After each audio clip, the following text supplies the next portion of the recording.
go process. I had to go process and talk about their revenge fantasies.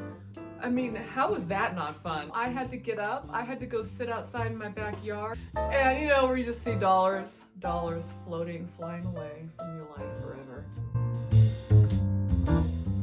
Hi everyone, welcome to my channel. I'm Shayne Monroe, an aspiring author, and here I like to talk about books, literature, storytelling, and writing, especially if it's romantic. In today's video, I am sharing the 5 books that I read in 2025 that I just had the best time reading, either because they had some sort of positive impact on me and my life, or there was just something about the experience of reading them that I will never forget. I read 53 books last year, and it was really hard to narrow this list down, and I realized I don't really like to say what are the best books because that's so subjective. So let's just lean into the subjectivity and talk about how the books impacted me. I think that is one of the main reasons to read books, because of the positive impact they have on your mind and your psyche and your soul. So let's go ahead and get started.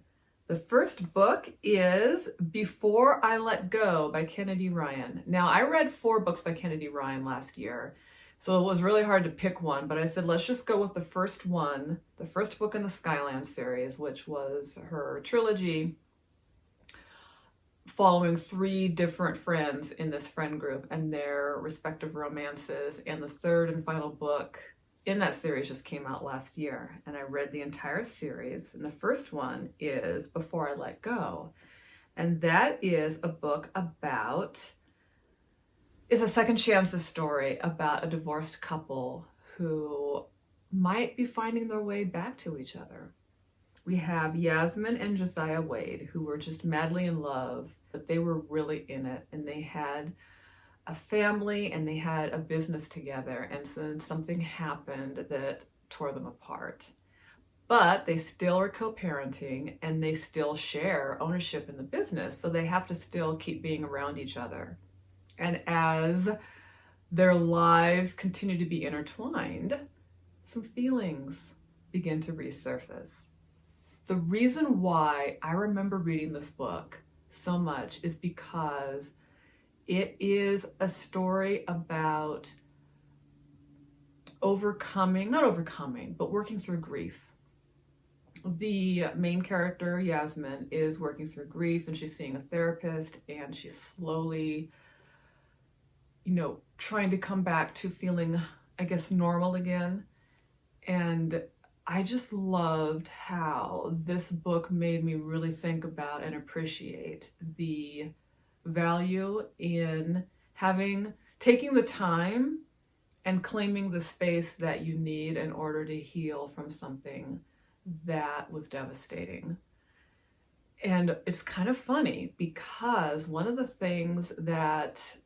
lines from the book and one of the concepts that I remember so clearly and so strongly, because it really resonated with me, is this idea of forgiving yourself either for real or perceived mistakes that you made.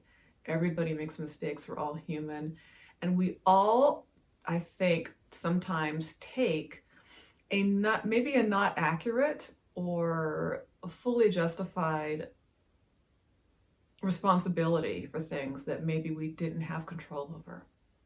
And that is hard to accept sometimes. I think that one of the coping mechanisms that we might take when we're dealing with something that was really terrible or traumatizing was thinking about all the ways, not only all the ways that you could have prevented it, but also, here's what I'll do next time. And I mean, honestly, if it was bad enough, we don't want it next time, right? But it's like a way of coping and processing, and also a way of thinking that you can protect yourself from further pain, which may or may not be true. And oftentimes, in order to actually really live a full life, you can't necessarily protect yourself from future pain, maybe unnecessary pain. But you can't protect yourself from the sorrows that can happen if you also want to fully embrace the joy that can happen. So, and then on top of that, this idea of having to forgive yourself in order to move forward. I know that a lot of talk is made about forgiveness, forgiving others, forgiving other people who, did you wrong. And you are like hanging on to this person did me wrong. And that actually might be true. It probably is true that this person did you wrong. But the forgiveness is not saying it's okay that they did you wrong. It's saying, I gotta let them go. I gotta let them go to do their thing so that I can move on and do my thing. And that also applies to forgiving oneself. Sometimes I think we blame ourselves harsher than we blame others. Sometimes we blame ourselves for having let somebody do us wrong, for having, been open enough to somebody and then find out, oh, they weren't thinking the same thing that I was.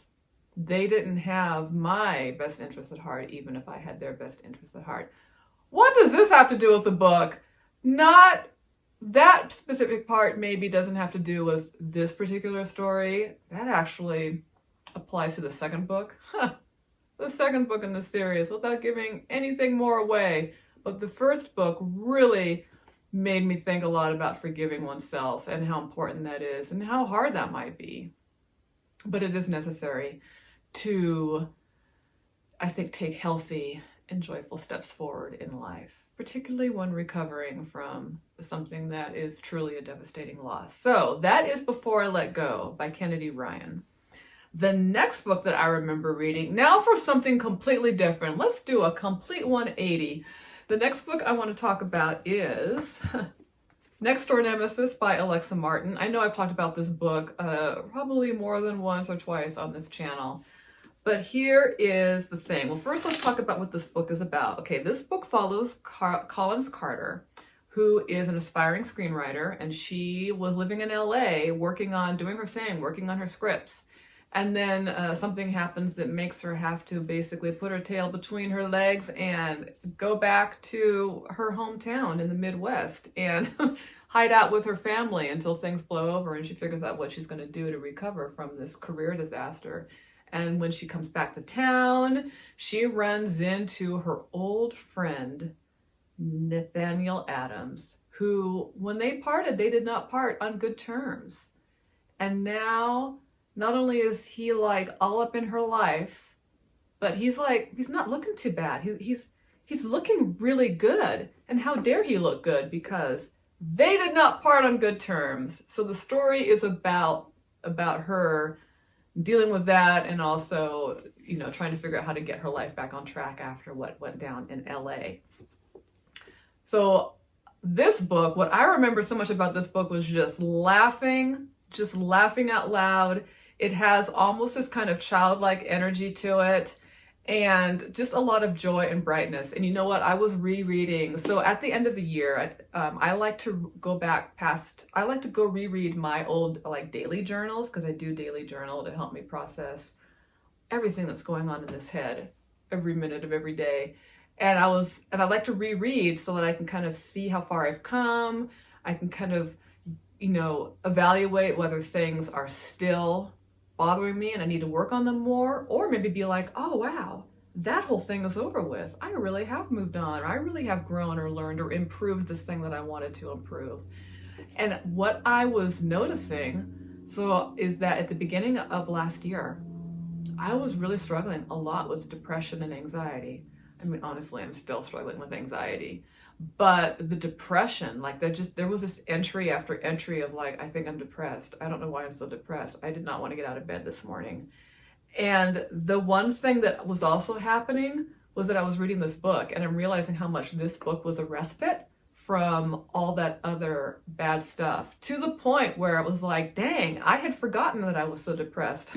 All I remember was reading this. And that is a gift, I think. Sometimes it's easy to sort of,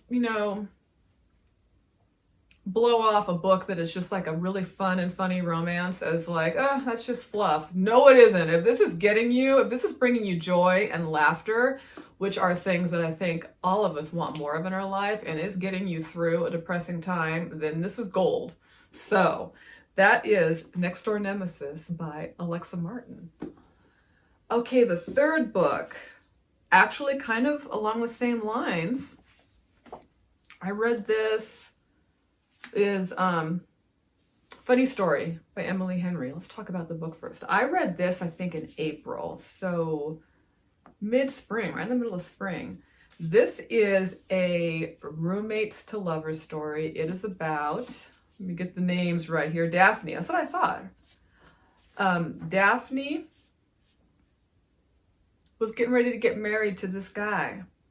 And then right before their wedding day, he's like, never mind, I actually am in love with my friend that I claimed was my friend this whole time.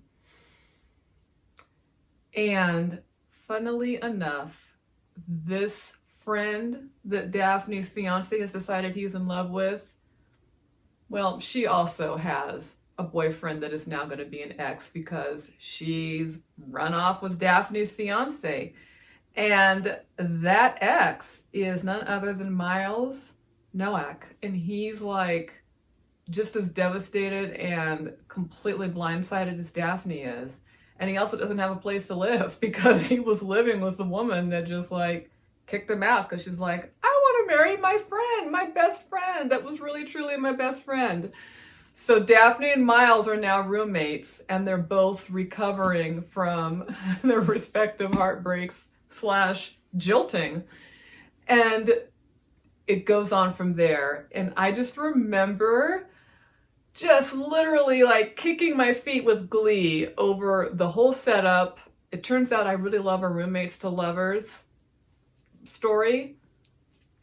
And this book just really handled that perfectly. So you get all of the sort of hijinks of being roommates and adjusting to each other's issues. You get the two of them commiserating, and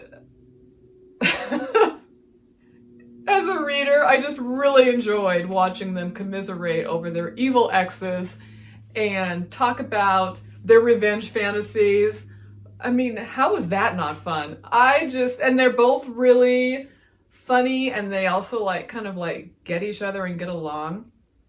And Miles had like a sad songs playlist, and she was like, oh my God, if I have to hear that playlist again. And I'm like somebody who loves to build a sad songs playlist if I'm feeling sad and just listen to it over and over and over again. So this book made me remember how much I used to do that and how much I loved doing it and how essential that was to my healing. So yeah, oh my gosh, I enjoyed this book so much, and it was truly funny, and both these characters were delightful, and watching them go through their stuff and also get to know each other was just the best time. So that is Funny Story by Emily Henry. Okay, now we're gonna kind of loop it back around to another emotion. That is Thornhedge by T. Kingfisher. This is a novella that I first heard about on Sinead Hannah's channel. I will link her channel down below. That was the first time I heard about this story. She had this, I think, in her Best of 2024 video. Yeah, I think so.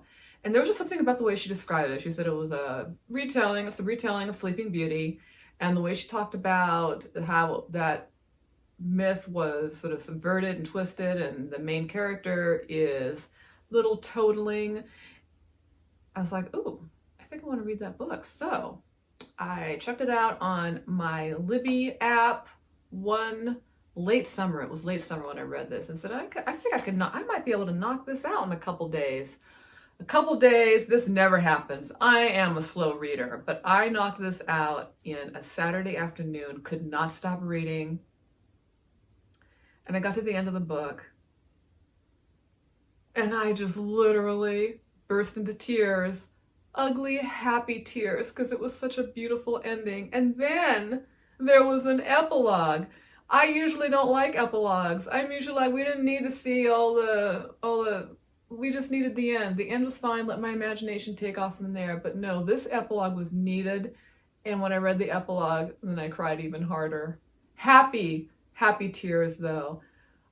When was the last time I cried? Ugly, happy tears? I don't know. I had to get up. I had to go sit outside in my backyard. Thank goodness it was late summer, so it was like sun was shining, it was beautiful weather. I had to go process. I had to go process the like intensity of the emotions that I experienced reading this book. I feel like that's all I can say about it because it's such a short and sweet book, but it was just amazing. It fills that fairy tale need. It is, but it also like subverts the fairy tale, and it's also romantic, and it plays with archetypes, and it plays with like very like earthy myths, plays with like the idea of fairies, all of that good stuff. And it was just a beautiful, beautiful experience and ending, and you just fall in love. Fall in love. I know there's a picture in here somewhere. I know there is. I'm just positive there is. Maybe not. Am I? Oh, there we go. You just fall in love with little toadling.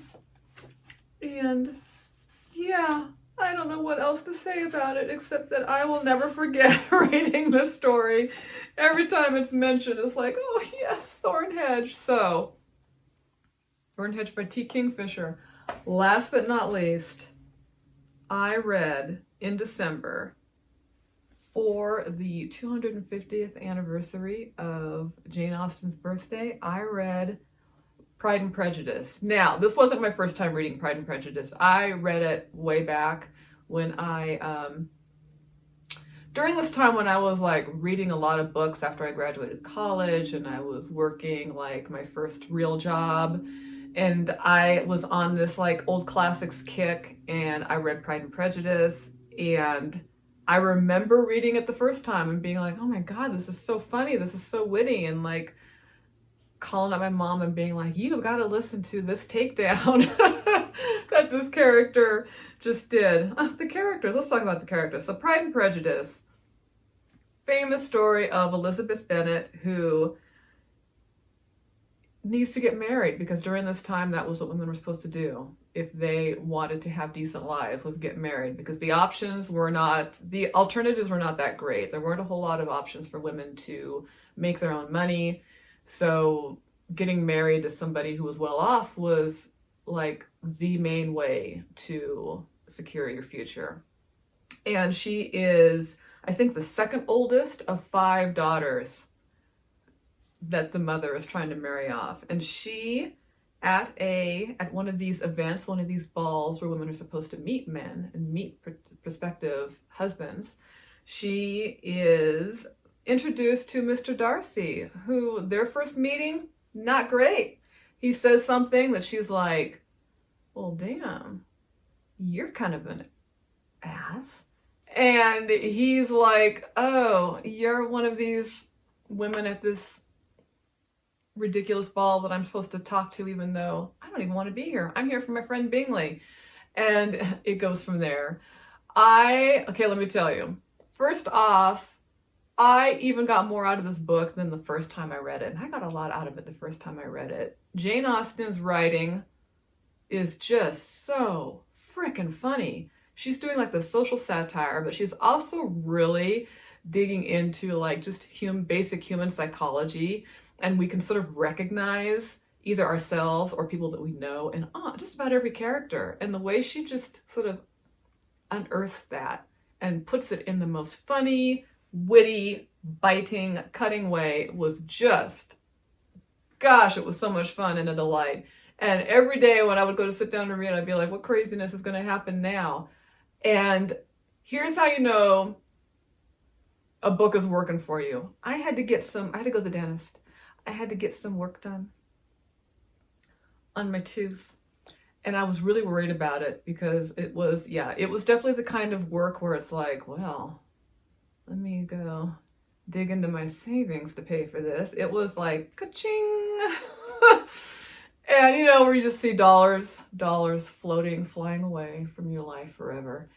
And the other reason why I was worried about this was because the last time I had gone to the dentist to also get work done, I had a full-on panic attack while I was at the dentist's office. I did not want to repeat that, but I was getting similar work done. So I was really worried about that, and I'm like, okay, I'm just gonna take my little iPad that has Pride and Prejudice downloaded, and you are not going to take this away from me, because every chance I get, I am going to try to forget about what's happening and just read Pride and Prejudice. I almost forgot that I was at the dentist's office sometimes. Almost.